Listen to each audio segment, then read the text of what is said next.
विश्व पटल पर अपने अतुल्य योगदान हेतु सादर आमंत्रित है माननीय श्री KR साहा जी। स्वागत उद्बोधन एवं अध्यक्षीय भाषण में जोरदार तालियों के साथ।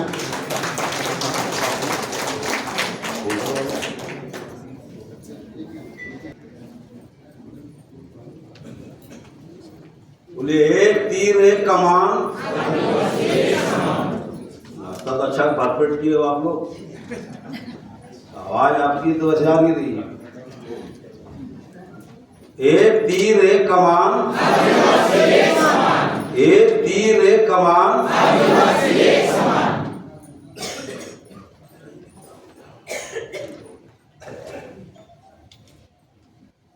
इस नारे के जनक जानते हैं उनका नाम? इस देश में एक तीर एक कमान का नारा देने वाले हमारे मुख्य अतिथि जी आ रहे हैं। खड़े होकर के जोरदार स्वागत करेंगे। श्रीमान भास्कर मीना जी राजस्थान जयपुर से आपका हार्दिक स्वागत है। साथ में श्रीमान मुकेश मीना जी एडवोकेट राजस्थान जयपुर से आपका हार्दिक अभिनंदन स्वागत है।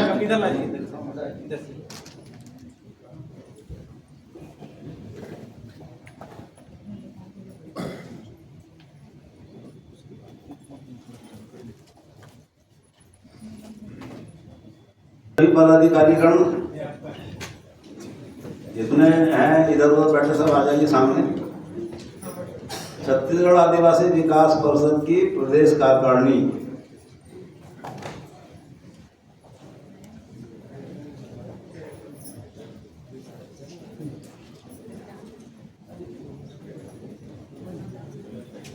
अरे सामने बैठने नहीं बोला हूँ, बैठ जाना बाद में, अभी थोड़े खड़े हो जाइए। और हमारे सभी युवा प्रभाग के अभी हमने 3 ही जिलों में गठन किया है, तो युवा प्रभाग के जितने अध्यक्ष हैं सभी प्रकोष्ठों के वो भी आ जाइए।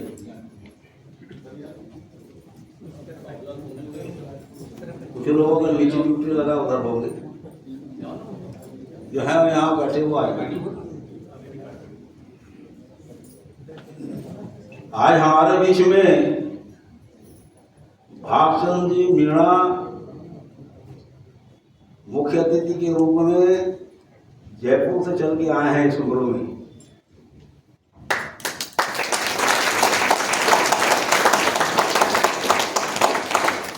और हमने आग्रह किया तो वो इनकार नहीं कर पाए। सोमावत साहब जो इनके महासचिव होते हैं, एक संस्था है जिसके भागचंद मीणा साहब अध्यक्ष हैं, जयपुर राजस्थान के अनुसूचित जाति संयुक्त संस्थान, जिसमें पूरे राजस्थान के 20 आदिवासी संगठन एफिलेटेड हैं। जैसा कि हम जानते हैं कि भारत में मीणा जनजाति आज नंबर 1 में मानी जाती है एकेडमिक रूप से।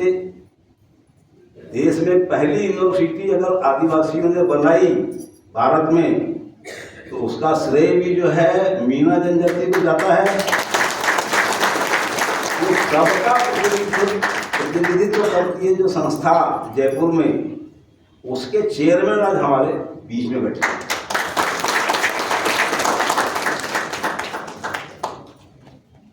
तो मैं चाहूँगा कि हमारा छत्तीसगढ़ आदिवासी विकास परिषद का जो प्रदेश का जो विंग है, हमारे जिले के जो अभी नए नए साथी हैं, आप सब मिल करके मीणा साहब का, भवन सिंह पोर्ते साहब का है, मध्य प्रदेश आदिवासी विकास परिषद के संस्थापक और मध्य प्रदेश के सच्चे आदिवासी नेता के रूप में इकलौते आज भी याद किए जाते हैं मध्य प्रदेश में और देश में। अर्जुन सिंह जी हैं मुख्यमंत्री जिस समय, तब डॉक्टर पोर्ते जी कैबिनेट मंत्री हुआ करते थे। ये समय के चित्र है। झुमुकलाल भिड़िया जी साथ में हैं, इधर मोतीलाल मोरा जी, शिवभानु सोलंकी जी, ये सब दिग्गज नेता रहे। ये अरविंद नेताम जी हैं, जवानी के देख लो। ये डॉक्टर भगवती पोर्ते, उनकी पत्नी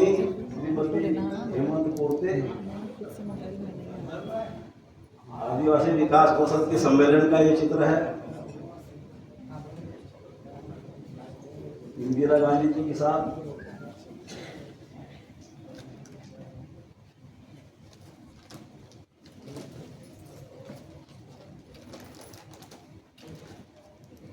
ये भी सब आदिवासी विकास परिषद के सम्मेलन का चित्र है। मुकुदास भिड़े जी बैठे हैं बीच में। ये है दिल सिंह भूरिया और के.आर. शाह, जो भिलाई में आयोजन हुआ था महाकुंभ का, उस समय का चित्र है। अरविंद नेताम जी हैं, दिल सिंह भूरिया जी हैं,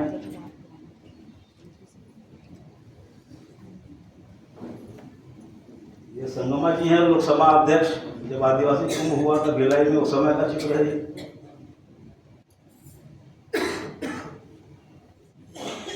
मैं जब दूसरे का अध्यक्ष हुआ करता था, ये उस समय का चित्र तो नया है, मैटर पुराना है। ये अजीत जोगी जी के साथ मेरा चित्र है, जो मैं पहली बार जब छत्तीसगढ़ आदिवासी विकास परिषद का अध्यक्ष बना, तो ये हमारा 94 का है। यहाँ से एक्चुअली कैसेट शुरू होता सब आगे पीछे हो गया है। अशोक नायक की आत्महत्या केस में हम जब भोपाल में धरने के लिए गए थे यहाँ से, उस समय का वो चित्र है रैली का। और ये भूख हड़ताल का है 94-95 का।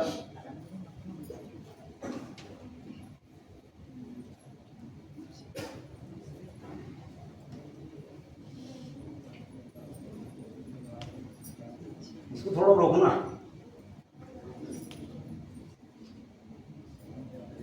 नहीं, अभी जो था बिरसा मुंडा जी ग्राम, हाँ यहाँ यहीं पर।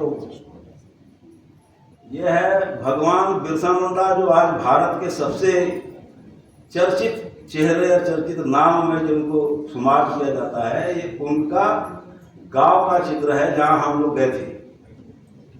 और वहां पर उस जमाने में छोटा सा एक स्मारक बना हुआ था। ये बिरसा मुंडा जी के स्मारक का चित्र है। बहुत यादगार चित्र है ये। अब दिखाते जाइए, विशेष होगा तो। ये जो मध्य प्रदेश आदिवासी विकास परिषद जिला दुर्ग जो मूवमेंट करता था, उस समय के सारे चित्र हैं। और हम 2000 तक पूरे मध्य प्रदेश में नंबर 1 जिला रहे आदिवासी विकास परिषद। ये आदिवासी मुख्यमंत्री की मुहिम के समय का चित्र है, वर्ष 2000 का।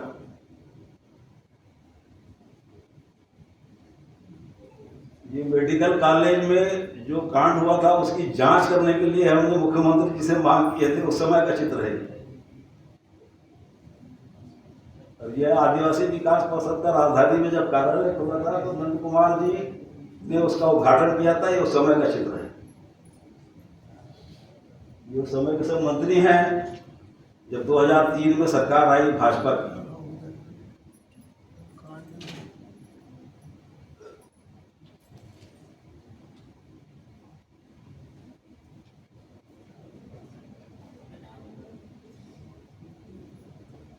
आदिवासी सत्ता का जब पहली बार शुभारंभ हुआ 2007 में, कहानी शुरू कर रहा था कि एक तीर एक कमान। फिर तो थोड़ा नारा लगाइए, थोड़ा ठंडा हो गए होंगे आप लोग।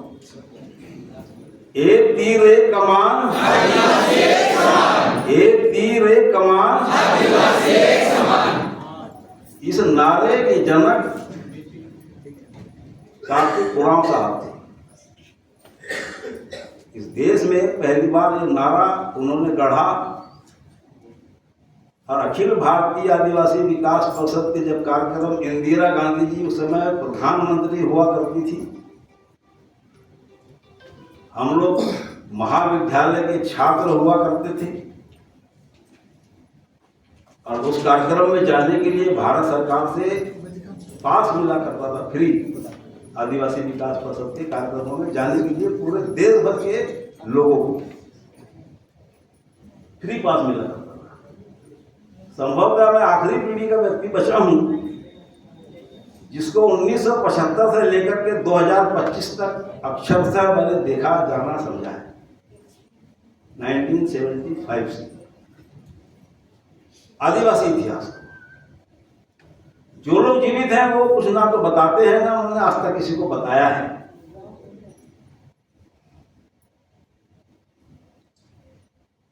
मेरे पास, मेरे कंप्यूटर में 1975 से लेकर के 2026 तक आदिवासी कैद है, जिंदा है। और मैं पार्टिसिपेट करता रहा हूं 1975 से। मैंने कार्तिक उरांव साहब को देखा है, मैंने कार्तिक उरांव साहब को सुना है, तब से सोचूंगा। और मैं इस उम्र में भी आपके साथ में कंधे से कंधा मिला करके काम कर रहा हूं।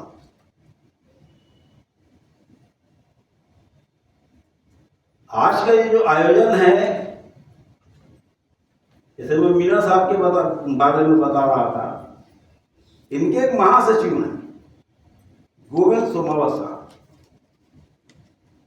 मतलब इनके संगठन का ब्रेन या इनके संगठन की जान या इनके संगठन की आत्मा, उनसे मेरा परिचय हुआ आदिवासी सत्ता पत्रिका के माध्यम से। जब हमारी पत्रिका राजस्थान गई तो 2008-9 के आसपास में वो हमारे संपर्क में आए और भाई साहब से उन्होंने चर्चा किया। अध्यक्ष थे भास्कर मीना जो हैं, आज चीफ गेस्ट के रूप में हमारे पास में। फिर इन्होंने तय किया कि इस व्यक्ति को बुलाया जाए जयपुर, जो इस प्रकार का काम कर रहा है, जो इस प्रकार की पत्रिका निकालता है, इस प्रकार का लिखता है, इस प्रकार की बातें करता है। और फिर मैं जयपुर से जुड़ा, राजस्थान से जुड़ा, भाई साहब लोगों के संगठन से जुड़ा। आदिवासी सत्ता के पूरे देश में सर्वाधिक आजीवन सदस्य अगर कहीं बने वो जयपुर राजस्थान में ही बने।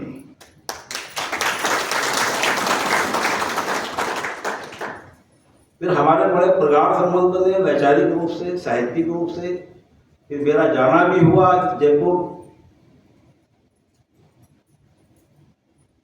सोमावत साहब का एक संदेश है, वो कुछ व्यक्तिगत पारिवारिक कारणों से वो असमर्थता व्यक्त किए, नहीं तो वो भी अध्यक्ष और महासचिव आज दोनों इस मंच पे विराजमान होते, लेकिन वो नहीं आए हैं। उस रजिस्टर में एक संदेश था, शांतनु मिनट्स में दबा हुआ था, देना मेरे को, तो खोज कर दे देना बाद में।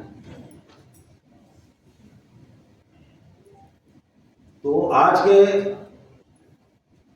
इस ऐतिहासिक कार्यक्रम में, चूंकि हम इसमें 6 सूत्री कार्यक्रम की घोषणा करने जा रहे हैं, और इसमें हमने मना कर दिया था कि किसी भी आदिवासी विकास परिषद की जो कार्यकारिणियां पूरे छत्तीसगढ़ में बन रही है, सिर्फ उन्हीं को लेके आना है, उनके बाहर का कोई आदमी से हमको आज की तारीख में बात नहीं करनी है।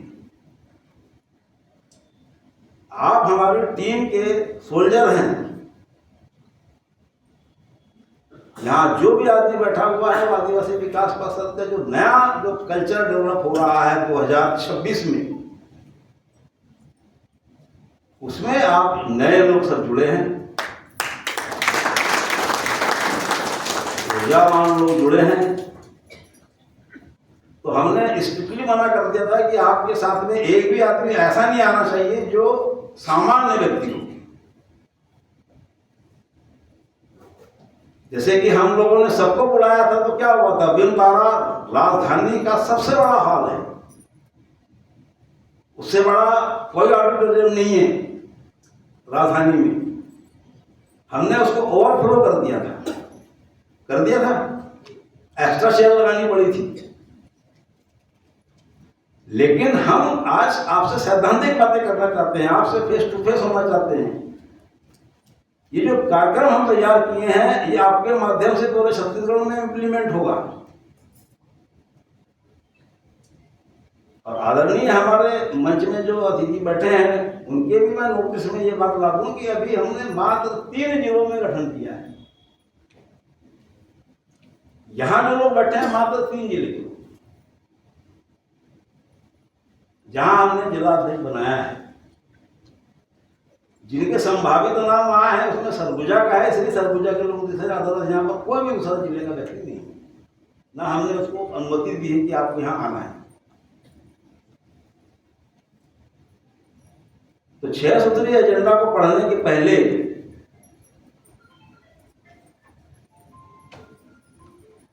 आदिवासी विकास परिषद के सफर को जिन महापुरुषों के हमने यहाँ पर तय चित्र लगाए हुए हैं, जिनका एक पोस्टर हम लोग 50 रुपए में 25 रुपए में बेच रहे हैं, ये शब्द अच्छा नहीं लगता कि हम बेच रहे हैं,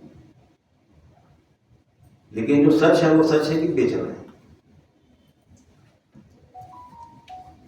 मैं वहां पर काउंटर में कुछ देर पहले जब भगत जी लोग आ गए थे तो वहां ने पूछा ये पोस्टर कितने लोगों ने लिया, तो हमारे काउंटर के जो लड़के बैठे हुए हैं हमारे परिषद के, उन्होंने कहा कि 1 पोस्टर बिका है।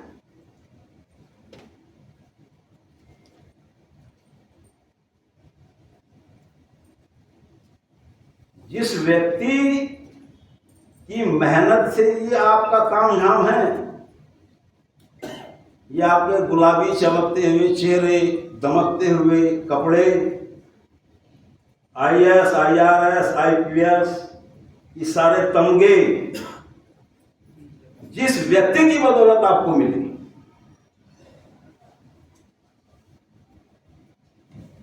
जो नूरानी चेहरा चमक रहा है आदिवासियों का शहरों में, उसकी देन है जयपाल सिंह मुंडा साहब। उस आदमी का 1 पोस्टर दिखा।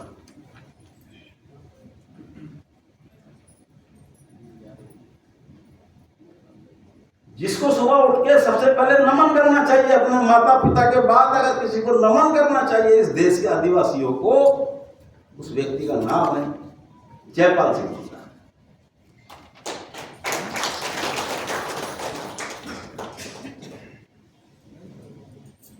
मैं आपको ये नहीं बताने वाला हूं, कभी बताऊंगा इसकी पूरी कहानी, एक सेशन करेंगे पूरा जयपाल सिंह मुंडा।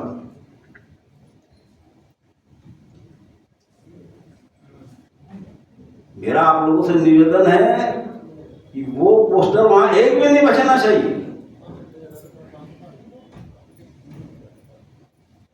उस काउंटर पे रखा हुआ जयपाल सिंह मुंडा साहब का पोस्टर एक भी नहीं बचना चाहिए। जब आप लोग यहां से जाएं तो 50 रुपए 25 रुपए जो भी शुल्क है उसका दे करके सारे पोस्टर अपने घर लेके जाएं और शानदार सुनहरे फ्रेम में उसको सजा करके अपने ड्राइंग रूम में रखें। जब तक आप वैचारिक रूप से मजबूत नहीं होंगे, आप कितने बड़े धनाढ्य हो जाएं। अभी क्या हो रहा है मोदी सरकार में, सारे करोड़पति, अरबपति, खरबपति, मिलियनपति सब उसके चरणों में लौट रहे हैं।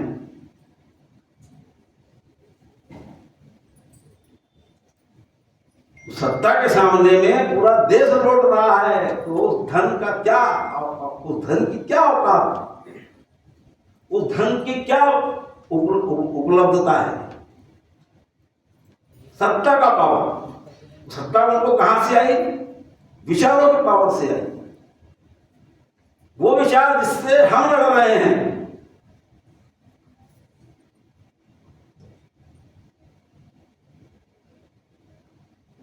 पूरे देश का आदिवासी एक लड़ाई लड़ रहा है, बहुजन समाज एक लड़ाई लड़ रहा है, अनुसूचित जाति समाज लड़ रहा है एक ऐसी विचारधारा के खिलाफ जो आज सत्ता पे बैठ गई। अब उसके शीर्ष के नेता ने इस देश के सारे खरबपतियों को अपने जमीन पर लौटा दिया, अपने तलवे चटवा, रोज चटवा। तो विचारों से मतलब तात्पर्य क्या है पूरी कहानी का कि जब तक आप विचारों से मजबूत नहीं होंगे तो आप IAS हो जाओ, IPS हो जाओ, IRS हो जाओ, डिप्टी कलेक्टर बन जाओ, दुनिया भर का या 10-20 करोड़ 100 करोड़ कमा लो, कुछ नहीं होने वाला है। एक अदना सी लड़की आकांक्षा टोप्पो पूरी सरकार की नींव हिला के रख दी 2 महीने में। जाओ उसके नाम पे ताली दिया। क्यों नहीं आपको दिल से निकला ताली बजाओ। सब तो यहाँ जितने बैठे मैं समझता हूँ 100% लोग जानते हैं इस नाम को। नहीं जानते? क्यों नहीं बजाया ताली? हैं? कुछ एक लाइन बोलोगे तब बजाएंगे। दूसरा बात सब तो बोलता कंटिन्यू ताली बजते रहती।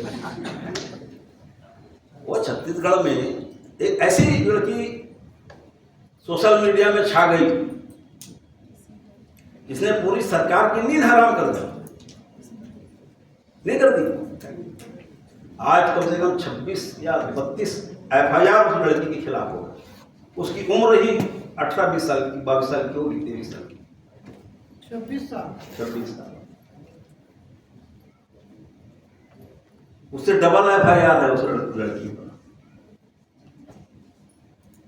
और गृह मंत्री बोलता है उसको गिरफ्तार मत करना, जितना FIR लिखना लिखो, लेकिन उसको अरेस्ट मत करना। ये होती है ताकत विचारों। वो वैचारिक लड़ाई लड़ रही, सच की लड़ाई लड़ रही है।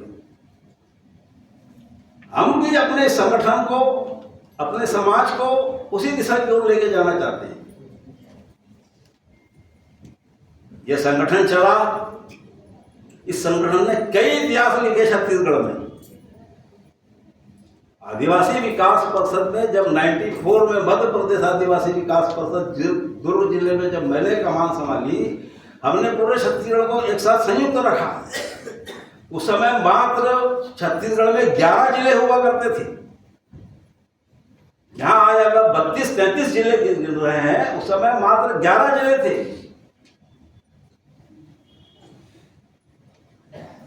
उसमें दुर्ग एक जिला था।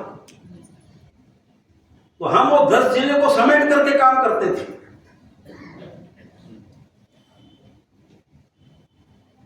और तब से जो हमने इतिहास लिखना शुरू किया, तो लिखते लिखते कई राजनीतिक इतिहास खराब होने लग गए। जब सरकारें समस्याओं में आने लग गई तो हमको भी समस्याओं में आना पड़ा। तब हम लोग भी समस्या में आए, लेकिन ये कारवां चलता रहा और आज भी चल रहा है और आगे भी चलता रहेगा। इस कार्यक्रम को करने के पीछे कि अब हम क्या करना चाहते हैं छत्तीसगढ़ में, उस बात की घोषणा करना है।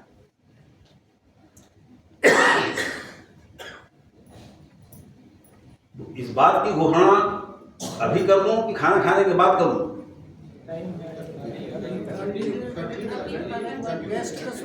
नहीं, आप पब्लिक से पूछने दो भाई। खाना खाने के पहले सुनोगे कि खाना खाने के बाद सुनोगे? पहले सुनोगे ताकि खाना अच्छे से हजम ना हो या अच्छे से हो। इसको सुनने के बाद में खाना अच्छे से हजम होना चाहिए, क्योंकि ये कार्य आपके भरोसे होने वाला है। तो ये जो 6 सूत्रीय कार्यक्रम, अब ये बंटवा दो सबको, लेकिन इस मेरे पढ़ लेने के बाद बंटवाना। ये तो इनको संभालना मुश्किल हो जाएगा, ये पढ़ते रहेंगे नीचे सर। 30 जनवरी 2001 को छत्तीसगढ़ में छत्तीसगढ़ आदिवासी विकास परिषद का पंजीयन हुआ था। जब राज्य बना तब पहला रजिस्ट्रेशन हुआ, वो छत्तीसगढ़ आदिवासी विकास परिषद का हुआ, क्योंकि उसके पहले हम लोग सब मध्य प्रदेश आदिवासी विकास परिषद में काम करते थे। नवनिर्मित छत्तीसगढ़ राज्य में यह पहली सबसे बड़ी सामाजिक संस्था बनी। फरवरी 2007 में परिषद के द्वारा देश में पहली बार राष्ट्रीय स्तर पर आदिवासी सत्ता मासिक पत्रिका का प्रकाशन हमने प्रारंभ किया, जो जनवरी 2024 तक प्रकाशित होता रहा। निरंतर 17 वर्षों तक राष्ट्रीय स्तर पर प्रकाशित होने वाली ये पहली आदिवासी मासिक पत्रिका रही। वर्तमान में 2 वर्षों से प्रकाशन आर्थिक संकट के कारण अस्थायी रूप से बंद किया गया है। अस्थायी रूप से स्थायी रूप से नहीं। विगत कुछ वर्षों से प्रदेश में जल जंगल जमीन से लेकर अनेक प्रकार की समस्याओं का सामना आदिवासी समुदाय कर रहा है। क्या कष्ट है इधर में भाई? एक जगह बैठ जाओ यार, इसको मत बटवाओ ना यार, इसको मतलब कि मत बटवाओ।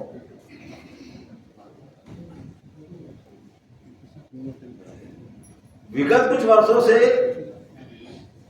छत्तीसगढ़ सहित पूरे देश में जल जंगल जमीन को लेकर के बहुत व्यापक समस्याएं उत्पन्न हो चुकी हैं। छत्तीसगढ़ आदिवासी विकास परिषद के 25वें स्थापना दिवस व शपथ ग्रहण समारोह के अवसर पर हमने 6 सूत्री कार्य योजना तैयार की है। इन 6 सूत्री एजेंडा को क्रमबद्ध तरीके से समाज के अंतिम व्यक्तियों तक पहुंचाने का हर संभव प्रयास किया जाएगा। इसी क्रम में परिषद ने ऐतिहासिक निर्णय लिया है कि प्रदेश की जेलों में, अब ध्यान से सुनिएगा, जिसपे बहुत हरकत हो चुकी है, क्योंकि ये एजेंडे का नंबर 1 हमने कोरबा की प्रेस कॉन्फ्रेंस में जारी कर दिया था। तब से सत्ता में भी बहुत हलचल है और समाज में भी।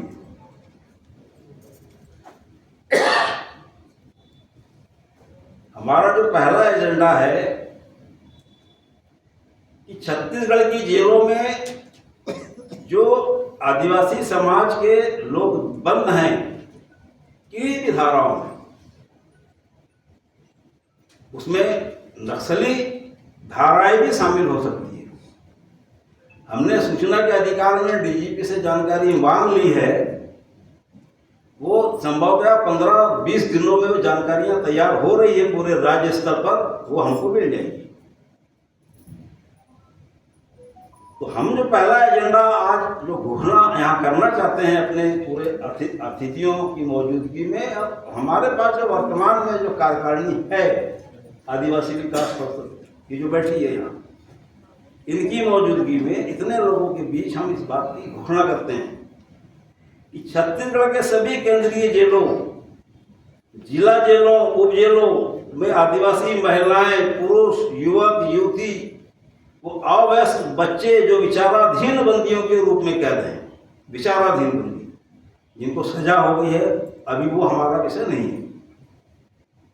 जो विचाराधीन बंदियों के रूप में कैद हैं, उनके आंकड़े प्राप्त कर उनकी विधि सम्मत समीक्षा उपरांत निरपराध लोगों को निःशुल्क कानूनी सहायता, जैसे कि अगर जमानत देनी पड़े तो जमानत की व्यवस्था, बॉन्ड भरना पड़ेगा तो बॉन्ड भरेंगे, उसको देकर के ऐसे तमाम गरीब जो अपराध के सब के लोग, असहाय लोग, ऐसे सैकड़ों लोग हैं जिसकी जानकारियां बाहर आने वाली हैं।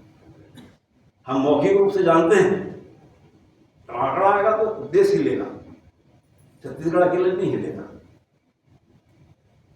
तो उनको छुड़ाया जाएगा।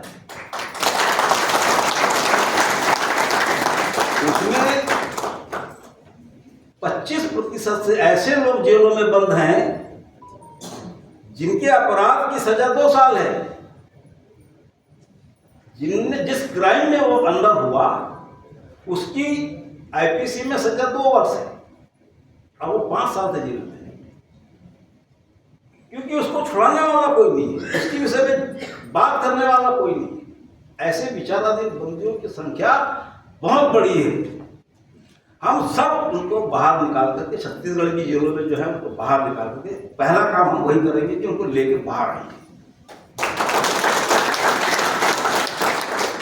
अब इसके लिए हम पूरे प्रदेश में, प्रदेश स्तर पर, संभाग स्तर पर और जिले स्तर पर एक विधिक सेल बनाएंगे। वहां ऐसे ऐसे लॉयर नियुक्त करेंगे जिनको सैलरी देना पड़े तो सैलरी देंगे, कॉन्ट्रैक्ट बेस पे अगर काम करना पड़ेगा तो कॉन्ट्रैक्ट बेस पे काम कराएंगे। इस प्रकार के हमारी योजना है। ये पहला एजेंडा है। दूसरा भूमि संबंधी है। सार्वजनिक रूप से जोगी जी की जब सरकार बनी, छत्तीसगढ़ बनने के बाद, तो उनकी भी बहुत बड़ी चिंता थी कि अवैध लाखों हेक्टेयर भूमि आदिवासियों की अवैध कब्जे में है, लेकिन वो सरकार 3 साल ही चली और उस पर बहुत कुछ अच्छा कार्यक्रम या निर्णय नहीं हो पाया। लेकिन चूंकि हम ही एकमात्र सक्रिय संगठन इस प्रदेश में उस समय भी थे और आज भी हैं, लेकिन हम बीच में 15-17 सालों तक आदिवासी सत्ता पत्रिका के प्रकाशन में उलझे रहे, तो ये सब जमीनी कार्यक्रम इस प्रदेश में बंद हो गए। तो उस काम को हम अपने दूसरे एजेंडा में शामिल किए हुए हैं कि जितने भी भूमि संबंधी विवाद अतिक्रमण के, जिसमें कई मामले राजस्व के पेंडिंग पड़े हुए हैं, हम ऐसे तमाम मामलों में अपना ये जो विधिक सेल है जो बनने जा रहा है, इससे सब हमारे सारा एजेंडा इसी से रिलेटेड है। हमारा सारा का सारा कार्यक्रम इसी के इर्द गिर्द घूमने वाला विधिक सेल। जिस दिन आप अपने इस विधिक सेल के माध्यम से कार्यक्रम को आगे बढ़ा लिए तो समझ लो कि आपकी 80% जो समस्याएं हैं समाज के अंदर वो सब समाप्त हो जाएगी। आपका अमन चैन लौट आएगा। आपकी जमीनें लोगों ने बलात् कब्जा कर रखी हुई है तो आपका अमन चैन चला गया। आप 10 एकड़ के खेतीहर थे, आपके पता चला कि 4 एकड़ जमीन अपने अवैध कब्जे में चलेगी। फिर बंटवारा हो गया तो बच्चों के पास आया 1 एकड़ 2 एकड़, तो वो क्या जिएगा और क्या खाएगा। इस प्रकार का हमारा भी 40-45 साल का अनुभव है छत्तीसगढ़ की जमीन में काम करते करते। तो ये सबका निपटारा एक सेल बनेगा, उसके माध्यम से होगा। तो दूसरा एजेंडा भी हमारा उसी से रिलेटेड है।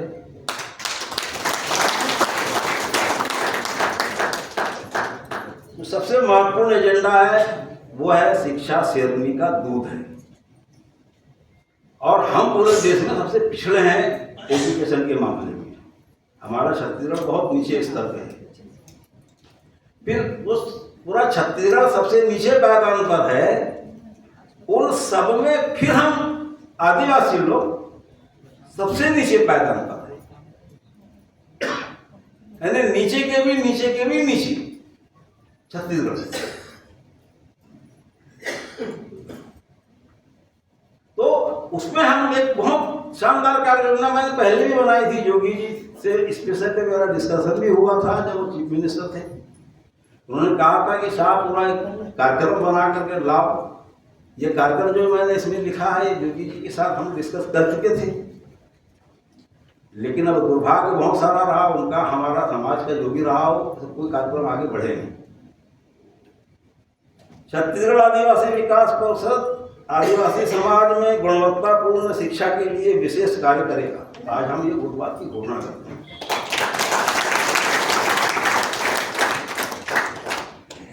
सभी प्राथमिक छत्तीसगढ़ के सभी प्राथमिक, मिडिल, हाई स्कूल, उच्चतर माध्यमिक विद्यालय, महाविद्यालय, आश्रमों पर विशेष ध्यान दिया जाएगा।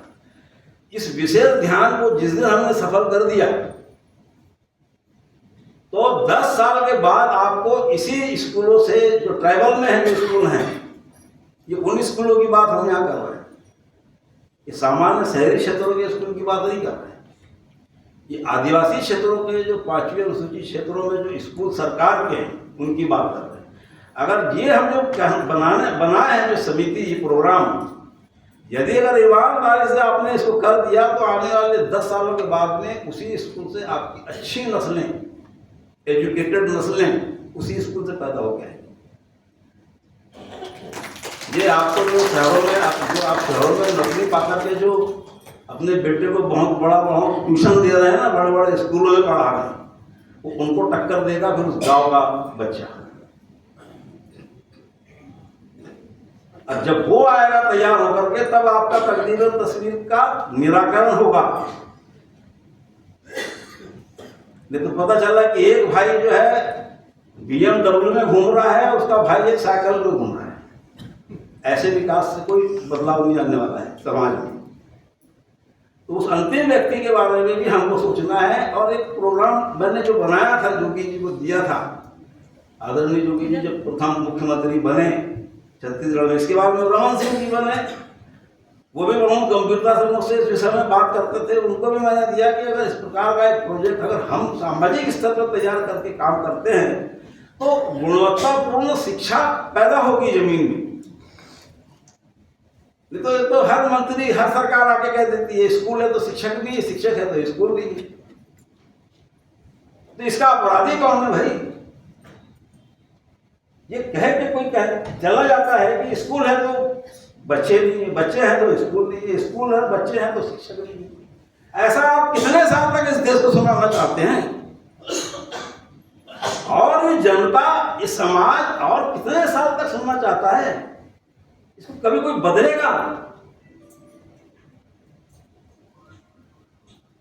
मैं मीना लोगों से और जयपुर जाकर के इतना प्रभावित हुआ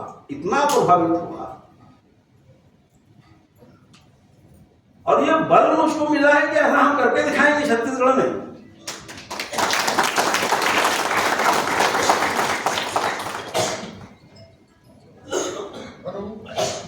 वहां के 1 दर्जन से ज्यादा IAS IPS लोगों से मेरी अनगिनत बार चर्चाएं हुई हैं राजस्थान की, अनगिनत बार। जहां यूनिवर्सिटी बनने वाली थी वहां के लिए भी मुझको कहा गया था कि आप आइए, आपका सारे व्यवस्था हम करेंगे। एक बार आप हम जहां बना रहे हैं कोटा में यूनिवर्सिटी, आप उसको भी घुमाएंगे। उनके जयपुर के जितने भव्य छात्रावास है मैं वहां घूमा, वहां के लगभग जितने भी समाज में काम करते हैं अधिकारी वर्ग, सबसे मेरा संपर्क है व्यक्तिगत तौर पर। उनकी मैंने देखा काम करने की शैली, उनकी सोच, तो हमने भी सोचा कि हम भी क्यों नहीं कर सकते ऐसा। ये जो समितियां हम बनाना चाहते हैं उसको मैं वो संक्षिप्त में, क्योंकि 15 मिनट बोलूँगा सोचा था तो 2-4-5 मिनट ज़्यादा हो जाएगा। ब्रीफ में बता रहा हूँ, वैसे मैं आपको डिटेल इसमें बहुत सारा लिखा। हम छत्तीसगढ़ के समस्त आदिवासी विकास खंडों में 20 लोगों की शिक्षा विकास निगरानी समिति खोलेंगे। 20 लोग प्रत्येक विकास। ये समिति डिजिटल तरीके से वहां के स्कूलों की जानकारी संकलित करेगी और वो जिला शाखा को देगी। स्कूल ऐसे हैं, बच्चे ऐसे हैं, तो सब आप डिजिटली खींचिए। बच्चों की हालत ऐसी है, मध्याह्न भोजन की हालत ऐसी है, जो भी दुनिया भर का वहां चलता है सरकारी कार्यक्रम, वो सबका एक रिपोर्ट बनाइए और वो जिले में लाइए, जिले से हमारे पास आए। हम मुख्यमंत्री और चीफ सेक्रेटरी से मिलकर बात करेंगे। हम ब्लॉक वाइज बताएंगे सरकार को कि आपका इतना पैसा जा रहा है, इतना खर्च हो रहा है, इतना पैसा कहाँ जा रहा है, ये व्यवस्था क्यों नहीं सुधर रही है, ये स्कूल की हालत क्यों नहीं सुधर रही है। जब हम लगातार सरकार के संपर्क में आएंगे तो मैंने अपने जीवन में देखा है कि अगर आपने सरकार किसी की भी रही हो, अगर आपने सरकार से टेबल टॉक किया है और आपके मुद्दे सही हैं तो सरकारें सुनती हैं, तो निराकरण करती हैं। नहीं तो बीच में तो सब अधिकारी खा पी के खत्म कर देते कहानी। तो संवाद होना चाहिए, संवाद करने के लिए संगठन होना चाहिए, संगठन के लिए आपके पास लोग होना चाहिए। तो हम उस प्रकार का काम करने का प्रयास करेंगे। हमारा ये जो एजेंडा है, जो सबसे बड़ा एजेंडा है, सर्वांगीण विकास का एजेंडा है, वो करेंगे। ये सब जानकारियां प्राप्त करके हमारे पास आएगी और हम सब बातें शासन से करेंगे।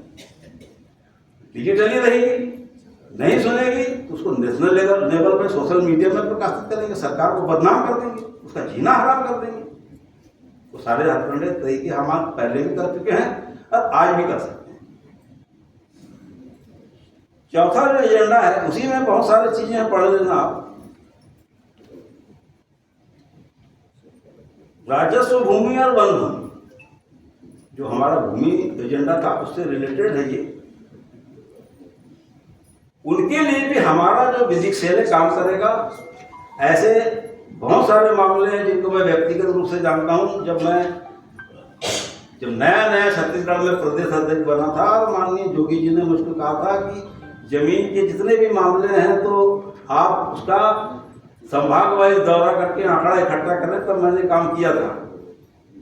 तो अनगिनत मामले हाई कोर्ट में लंबित थे और वो जो लोग लड़ रहे थे उनकी इतनी हैसियत नहीं थी कि वो हाई कोर्ट में किसी वकील की फीस दे सके। जमीन की कीमत 1 करोड़ से लेकर 10 करोड़ तक, उस आदिवासी की जमीन की कीमत थी 2001-2 में। आज कितनी होगी? बिलासपुर का व्हाइट हाउस एक रिक्शा चलाने वाले गोल्ड के नाम पर है। बिलासपुर का व्हाइट हाउस जो है, जिसकी कीमत आज 100 करोड़ से ऊपर की है, उसका मालिक रिक्शा चलाता है और आज भी उसी के नाम पर है।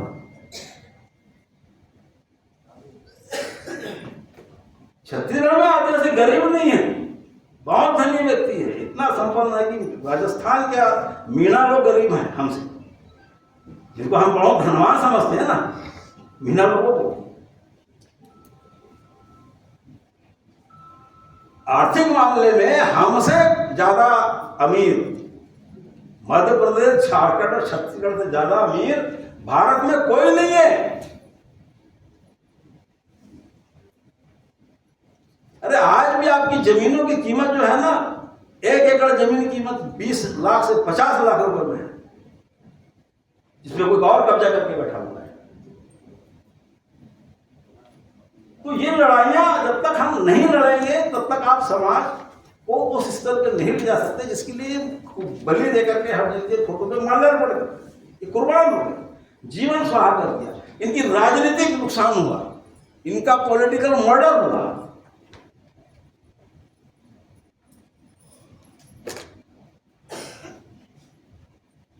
तो ऐसे बहुत सारे कारण हैं।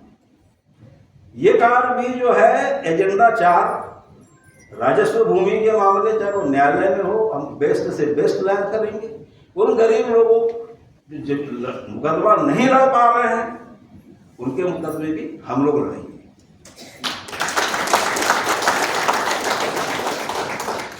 रोजगार और व्यवसाय से संबंधित मुद्दा है। जिस प्रकार के हम जानते हैं कि देश में बेरोजगारी बड़े व्यापक पैमाने पे फैल गई है, खास करके हमारे लोग बहुत ज़्यादा बेरोजगार हैं, तो विशेषकर 5वीं अनुसूचित क्षेत्रों में हमारे पास में बहुत सारे एक्सपर्ट लोग हैं, जिनसे इस विषय में हमने पहले भी चर्चा कर चुके हैं एजेंडा बनाने के पहले। वो सब इसमें मदद करेंगे। और प्रोसेसिंग प्लांट जो हमारा समाज आज भी डरता है, साथ नहीं बटोर पाता कि कैसे लगाएंगे, कैसे चलाएंगे, तो ये सब 5वीं अनुसूचित क्षेत्रों में जितना वनोपज है, वहां पर आदिवासी विकास परिषद इस प्रकार की व्यवस्था करेगा कि वो 5वीं अनुसूचित क्षेत्रों के जितने वनोपज हैं, उसकी प्रोसेसिंग का काम ट्राइबल की संस्थाएं लें, जैसे गुजरात में के आदिवासियों ने किया है। एक बहुत अच्छा मॉडल है गुजरात में ट्राइबल का।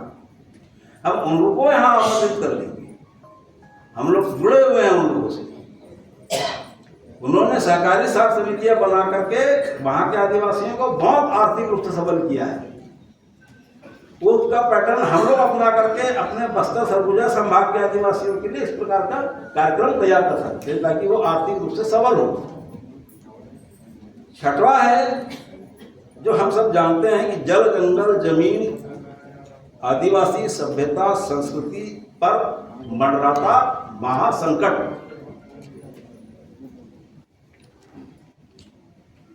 अब इसका मुकाबला करने के लिए ही संगठन बनाया जाता है।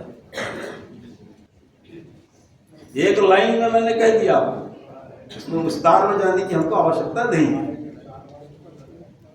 इस संगठन इसीलिए बनाया जाता है, संगठन केआर को नेता बनाने के लिए नहीं किया जाता। ये माला पहनाना, तिलक चंदन लगा करके फिर वो विधानसभा में भेज दो तो कार्य कर देगा, उसके लिए संगठन नहीं बनाया जाता। संगठन बनाने का उद्देश्य पढ़ो आप बायलॉज किसी भी संगठन का, उसके अनुरूप अगर हर दिशा में, यहाँ से जाने के बाद आप कहीं और पहुंच जाते हैं। हमारे बीच में 2 विभूति बैठे हैं, पहुंच गए। आज हम बड़े गर्व से, सम्मान से इस बात को कहते हैं, अब उनसे ये अपेक्षा भी रखते हैं कि पे बैक टू सोसाइटी। अगर आप परिषद से, अगर इस संगठन में रह करके अगर आपके टिकट के लिए कहीं से भी 1 आना 8 आना 2 पैसा भी अगर आपको मदद मिली हो, तो पे बैक टू सोसाइटी रिटर्न करिए परिषद को, जो लौटाइए अपना।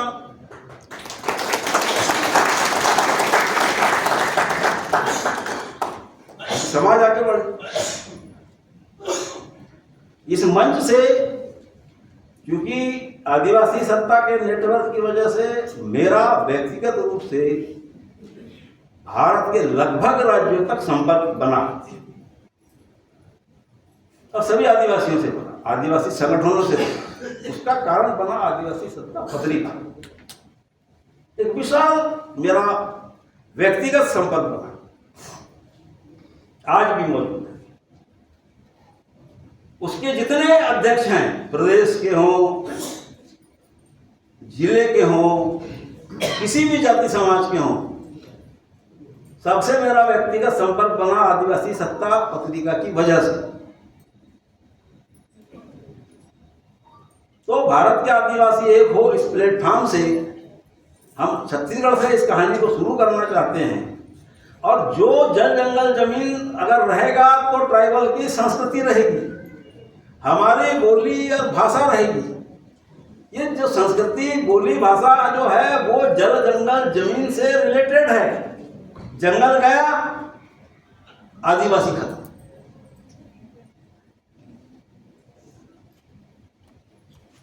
जंगल गया, आदिवासी खत्म। जैसे हम लोग खत्म हो गए लगभग शहर में। हमारे पास में अपना ट्रेडिशन क्या है? हम तो ब्रह्मा विष्णु है, ओम नमः शिवाय में लग गए। वो धीरे धीरे जंगल साफ होंगे तो आदिवासी रहेगा ही नहीं। वो बड़ी प्लानिंग है विचारधारा की, इस पे मैं आज कोई बात नहीं करना चाहता, पर ये संगठन उस दिशा में काम करेगा, अपनी सभ्यता संस्कृति को बचाने की कोशिश। उसके लिए पूरे भारत के आदिवासियों को एक प्लेटफॉर्म पे लाएंगे। जो कार्तिक उरांव साहब कहते थे, भील की शादी मीना से होना चाहिए, मीना की शादी उरांव से होना चाहिए, उरांव की शादी कोरकू से होना चाहिए, हो से होना चाहिए, ऐसा सपना देखने वाला भी मेरा तारा होता। तो उसमें भी हम सब युवा लोगों को जोड़ करके आगे एक रणनीति बनाने का प्रयास करेंगे। और इसके लिए जो हमने अब ये कह तो दिए, तो अभी कोई राजनीतिक एजेंडा नहीं है कि लंबा लंबा घोषणा किए, ताली बजा लिए और माला पहन ली। इसको जमीन में उतारने के लिए जन भागीदारी का हम आज आह्वान करते हैं।